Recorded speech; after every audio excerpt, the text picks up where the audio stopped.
Totangaki na psaume de David, chapitre 3, verset 1, Tosukaki na verset 9. Psaume de David, chapitre 3, verset 1, Tosukaki na verset 9. Totangaki lisusu na Exode, mokanda ya Exode, chapitre 20. Tobandaki na verset 1, Tosukaki na verset 17.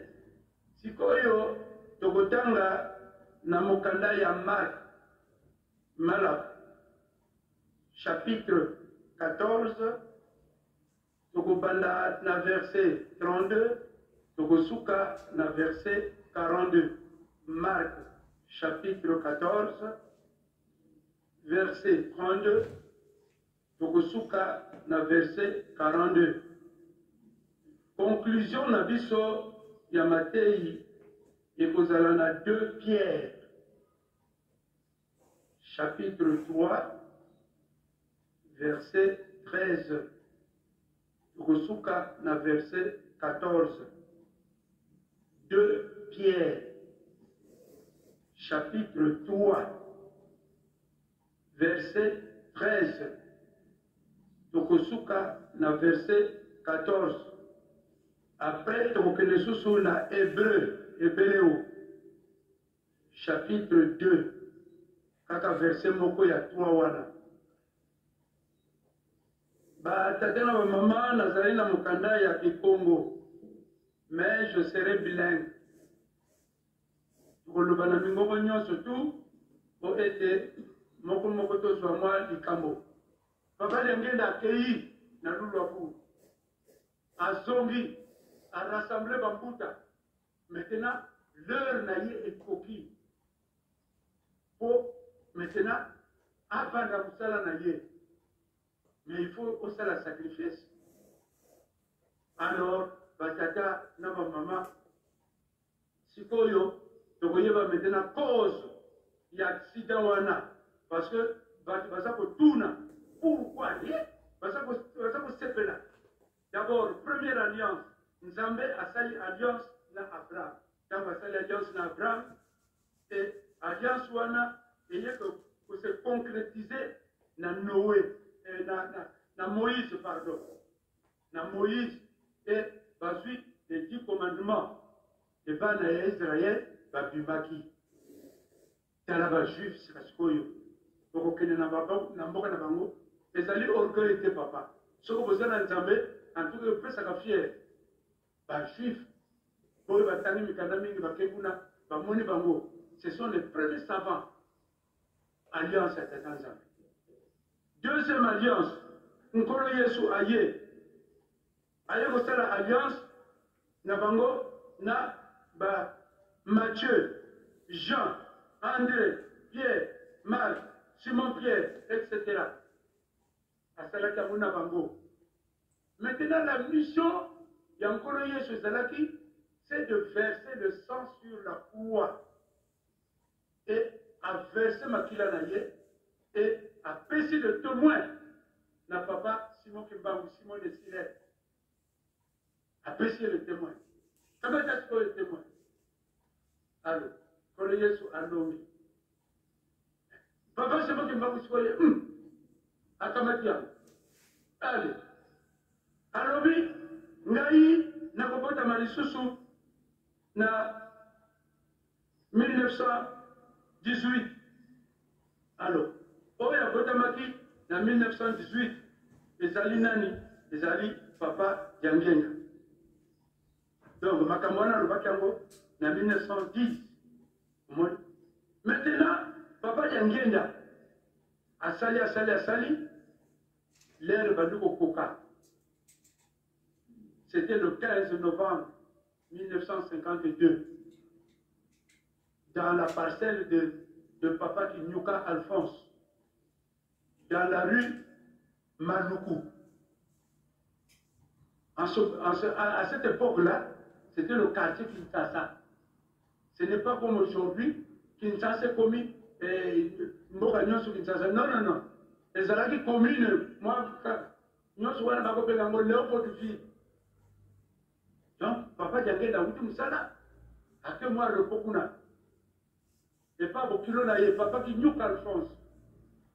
Alors, papa Simon Kimbangu, divinement, s'est apparu à Monier, à Biblier, à Lobinaye, Diangenda. Na Lobina yo, il faut que na tchela, côté ya tata na yo. Mais dans le Kufa, il faut que na ba témoin mine. Ba témoin mine wana peso que ba kufi. Alors, nous t'entendons mais de vous salamou. Ba kumona passe. Sur le champ, papa a transpiré, a frémi, il a frémi. Donc, frémissement na yowana, et salikale. Makila et Bimi. Nous autres, ils toki. Mais bon, il va se la tourner. Parce que là, vous m'en avez dit, papa a toki, a toki. Peut-être que vous l'avez c'est là. Mais il y a mon quoi senti. Calme, la baby. Chemise, c'est là qui a payé. Chemise, wana, est comme il y a rouge. Mon colo, il y a quelqu'un qui peut beaucoup faire les gars qui n'a pas de ni chemise, wana, ça a pas de boucan. Chemise, c'est un gars qui il faut y aller. Ce qui était dans mon compliqué. Bon, le temps est limité. Donc, à suivre vélo, à l'origine, na bokilo, na sakoya, à sa na vélo, à côté de la vélo ralin. Allez, à quel amukoto? À Komakuna, maman fête, tout solana fête, Elisabeth, maman bibi. Comme on a eu tout solana, Lourema, fête, Elisabeth. Asa ko remarqué que mon père n'a chemise et comme il makila. Il y a Monica ka papa yé. Papa côté la table a nommé chemise on a bon bien très très bien. Donc papa comment qui n'a pas banga. Parce que à monaki accident wana ndenge ko sala. Même kolo Yesu. Kolo Yesu tamba monaki ango. Alors vite tata ko ko excellent vraiment. Mais na bolingo na ngaité, mais na bolingo na yo. Alors Nini et Goya. Maintenant, ce qui totalise l'achat de la première voiture. Tango, papa Azaro ke namsala, na vélo, râle. Papa Yangena. Tango Susu, na bus. Mais ba moquerie, et c'est la mingi. Yangwana, ba mbuta ya comité central. À mon avis, ah non, non, non, il faut que la papa voiture, oyo, à quel laga, namsala. Alors, donc, bus en gros, service STA, l'abréviation en gros. Maintenant, papa Azalaki, na coiffeur naye, comme on a papa Outawaku. Papa Outawaku s'est rendu chez papa le samedi 9 septembre 1957 pour lui traiter les cheveux. À son arrivée, papa Diangenda lui signifia ce qu'il suit. Papa Diangenda lui dit que le moment est venu pour aller installer le pouvoir de Dieu en Kama. Mais le moyen de transport fait défaut. Papa Diangenda, papa le Baranabiso Makambo, tu reçois la légère. Papa Diangenda a levé la coiffeur naïe, tata Outawa. Que ah, tango et coquille, pour te mettre télévisa mon konzi ya tata, Nzambe Nankamba, mais Moutuka, Mousalité. Alors,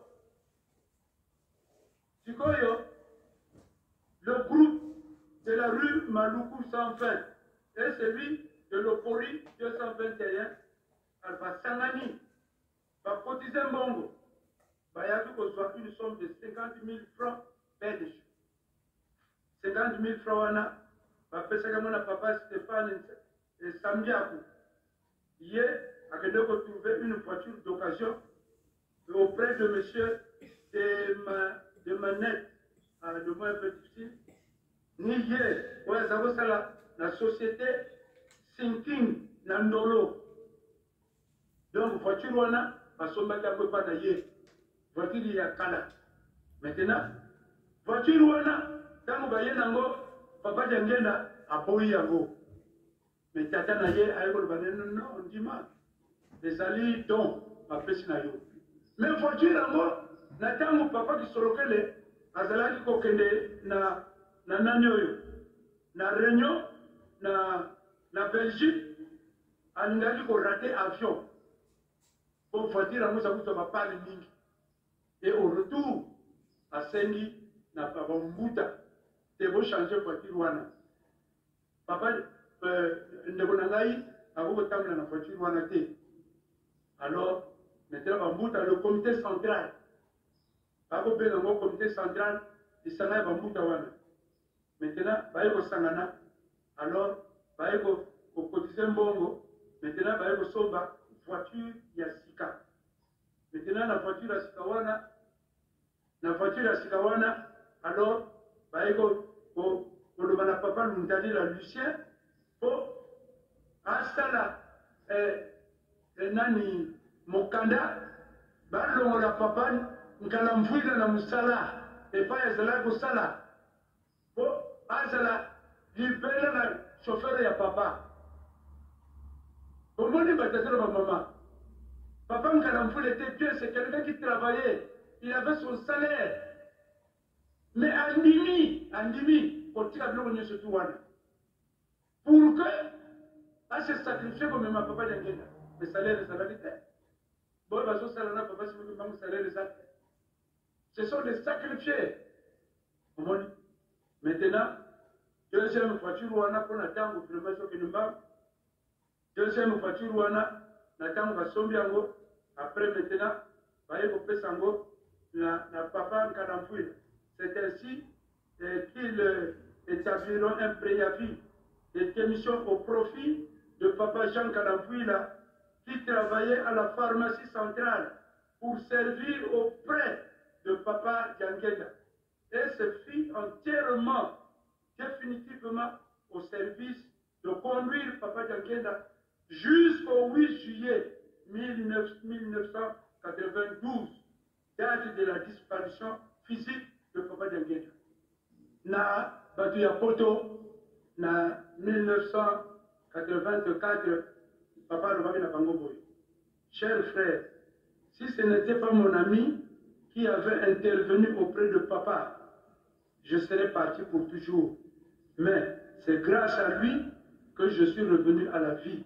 Il faut donc laisser vivre tous ceux qui étaient avec moi dans le véhicule. Tata Nsomi, David, Tata Wadoula, Mathieu, Tata Ndende, Félicien et mon chauffeur, Tata Kalafouila Jean. Papa Mtazol va a photo. Donc, Badou, Mouto ya Soula, Ndem Takendeki, au sein de papa, Simo Kimbangu, Azong Saye, Babate, Tato ya Salanga Malamu, Yangwana, Batata, Naba Mama, conclusion pour le Valiboy. Na 2 Pierre 3, 13, verset 14. Mais nous attendons selon sa promesse de nouveaux cieux et une nouvelle terre. Et dans ceci habitera la justice. C'est pourquoi, bien-aimés, pour que vous attendez ces choses, faites tout votre possible pour être finalement trouvé par lui sans tâche et sans défaut et sans dans la paix. Tozali kozela mabele ya sika, mokili ya sika. Yangwana bandeko na ngai. Po ete tomona biloko wana, il faut to bongama lié aya kokuta biso sans faute, sans tâche na kati ya la paix. Na hébreu balobi boye.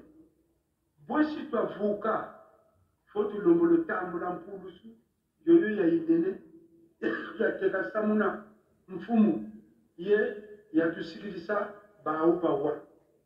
Maintenant tokolonga ndenge nini soki tozwi libonza oyo papa Simon Kimbangu abongisi biso te na oyo bato bayokaka liboso oyo baza koteya biso.